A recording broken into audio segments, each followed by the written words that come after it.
नमस्कार, आप देख रहे हैं क्लीन न्यूज यूपी और मैं हूं आपके साथ नेहा परिहार। वक्त हो चला है उत्तर प्रदेश से जुड़ी कुछ खास खबरों का। खबरों से अपडेटेड रहने के लिए वीडियो को अंत तक जरूर देखें। योगी आदित्यनाथ की सरकार दोबारा बनने के बाद शराब तस्करों में खौफ, थाने में मांगी माफी। योगी आदित्यनाथ ने अभी मुख्यमंत्री पद की शपथ भी नहीं ली है, लेकिन उनका और उनकी खाकी का खौफ बदमाशों के सर चढ़कर बोल रहा है। और इसी खौफ के चलते एक रोचक मामला सामने आया है। सहारनपुर के थाना सरसावा में सोमवार को शराब तस्कर जितेंद्र, जोगिंदर, बिट्टू, बंटी एक साथ अपनी मां के साथ सरसावा थाने पहुंचे और हाथ जोड़कर अपने अपराधों के लिए माफी मांगते हुए कहा कि वो आइंदा कोई अपराध नहीं करेंगे और उन्हें माफ कर दिया जाए। उन्होंने आगे कहा कि अब वे मेहनत और मजदूरी कर काम करेंगे। सहारनपुर जनपद में ये पहला वाकया नहीं है जब योगी बाबा का खौफ बदमाशों के सर चढ़कर बोल रहा हो। योगी राज 2 में आपको क्या क्या मिलेगा? बीजेपी ने महिलाएं, बुजुर्गों और किसानों के लिए किए ये वादे। उत्तर प्रदेश विधानसभा चुनाव पूरा हो गया है। बीजेपी ने अकेले 255 सीटें जीती हैं, वहीं उसकी सहयोगी अपना दल ने 12 और निषाद पार्टी ने 6 सीटें जीती हैं। इस तरह उत्तर प्रदेश की नई सरकार को 403 में से 273 विधायकों का समर्थन हासिल होगा। मुख्यमंत्री योगी आदित्यनाथ और उनकी कैबिनेट जल्द ही शपथ लेने वाली है। प्रदेश में बीजेपी की नई सरकार योगी आदित्यनाथ के नेतृत्व में सत्ता संभाले, उससे पहले हम आपको बता देते हैं कि क्या क्या वादे और बीजेपी सत्ता में आई है। योगी आदित्यनाथ सरकार को अगले 5 सालों में अपने किन किन वादों को पूरा करना होगा। किसानों को सिंचाई के लिए मुफ्त बिजली दी जाएगी। योगी के दोबारा सीएम बनने से बदलेगी पूर्वांचल की तस्वीर। कई बड़े उद्यमी गोरखपुर में लगाना चाह रहे हैं औद्योगिक इकाई। विधानसभा सामान्य निर्वाचन 2022 में भाजपा को मिली भारी जीत के बाद प्रदेश के बाहर के उद्यमी भी खासे उत्साहित है।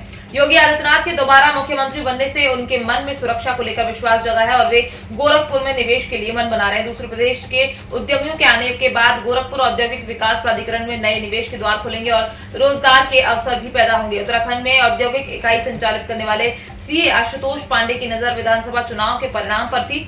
उन्होंने गीड़ा में एक जमीन आवंटित कराई है। उन्हें डर था कि यदि नई सरकार आई तो सुधार को लेकर किए जा रहे प्रयास रुक सकते हैं।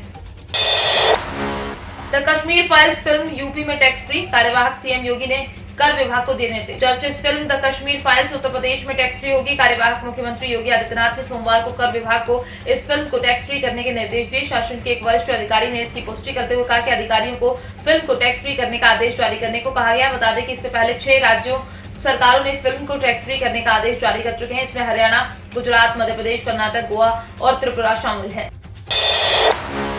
आज से फिर शुरू होगी विधान परिषद चुनाव की प्रक्रिया। चुने जाएंगे 36 सदस्य। उत्तर प्रदेश में विधान परिषद की 36 सीटों के लिए स्थानीय प्राधिकारी निर्वाचन क्षेत्रों के निर्वाचन की प्रक्रिया मंगलवार को फिर से शुरू होगी। पहले ये चुनाव 2 चरणों में कराए जाने के लिए फरवरी में अधिसूचना जारी की गई थी। 4 और 5 फरवरी को नामांकन भी हो चुका था, तभी विधान परिषद का चुनाव स्थगित कर दिया गया। अब इसकी प्रक्रिया दोबारा शुरू हो रही है। मुख्य निर्वाचन अधिकारी अजय कुमार शुक्ला ने बताया कि पहले चरण जिसकी नामांकन प्रक्रिया फरवरी में जहां से रोकी गई थी वहीं से आगे बढ़ाया जाएगा। 15 मार्च से 19 मार्च तक नामांकन स्वीकार किए जाएंगे। यानी पहले चरण के 29 सीटों के लिए जिन लोगों ने 4 और 5 फरवरी को नामांकन किया था वो मान्य होगा।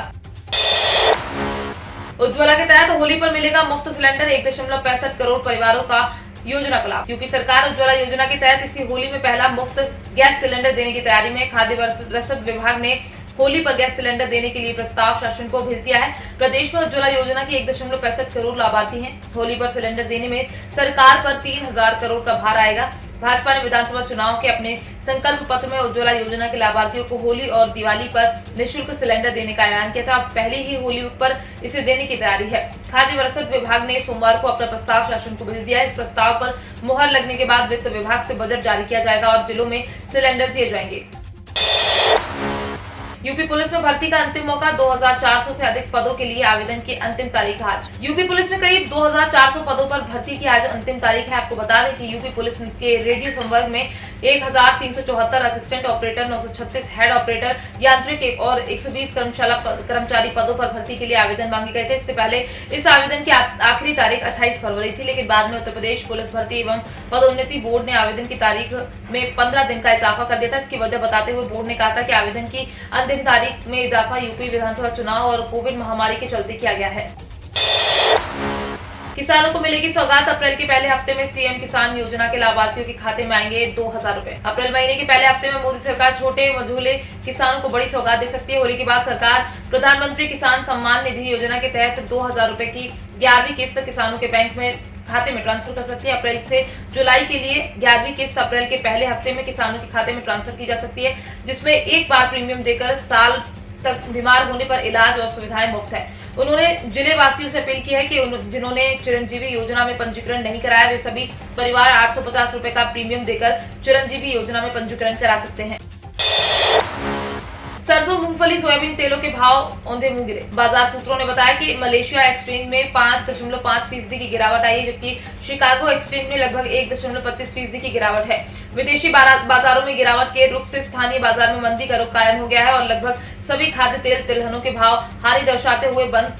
सूत्रों ने कहा कि सोयाबीन, डिगम और सीपीओ जैसे आयोजित तेल के मुकाबले देशी तेल सस्ते और रूस यूक्रेन युद्ध के कारण सूरजमुखी की आपूर्ति प्रभावित है। ऐसे में मूंगफली और सरसों के तेल की मांग होने के बावजूद विदेशी बाजारों की गिरावट से चौतरफा नुकसान का रुख कायम हो गया है। रेलवे आईआरसीटीसी के बीच आई दरार, कमाई बढ़ाने के लिए बोर्ड ने लिया ये बड़ा फैसला। आईआरसीटीसी ने रेलवे बोर्ड से उस आदेश पर पुनर्विचार करने को कहा जिसके मुताबिक रेलवे राजस्व बढ़ाने के लिए अब अपनी खान-पान इकाई से अलग अपने food plaza, fast food outlet और रेस्टोरेंट खोलेगा। दरअसल रेलवे बोर्ड ने 8 मार्च को जारी एक आदेश में अपने 17 जून को ऐसी इकाइयों के बारे में स्टेशनों पर खाली स्थानों का उपयोग करने की अनुमति दी थी। आदेश में कहा गया कि आईआरसीटीसी इन इकाइयों की स्थापना में विफल रही है, जिसके चलते रेलवे को राजस्व का भारी नुकसान हुआ और अब ये जिम्मेदारी जोनल रेलवे को सौंपने का फैसला किया गया है। तो ये थी दिन भर की 10 बड़ी और अहम खबरें। क्लीन न्यूज यूपी को सब्सक्राइब करना बिल्कुल ना भूलें। न्यूज आप कहां से देख रहे हैं कमेंट में जरूर बताएं और वीडियो को लाइक भी करें।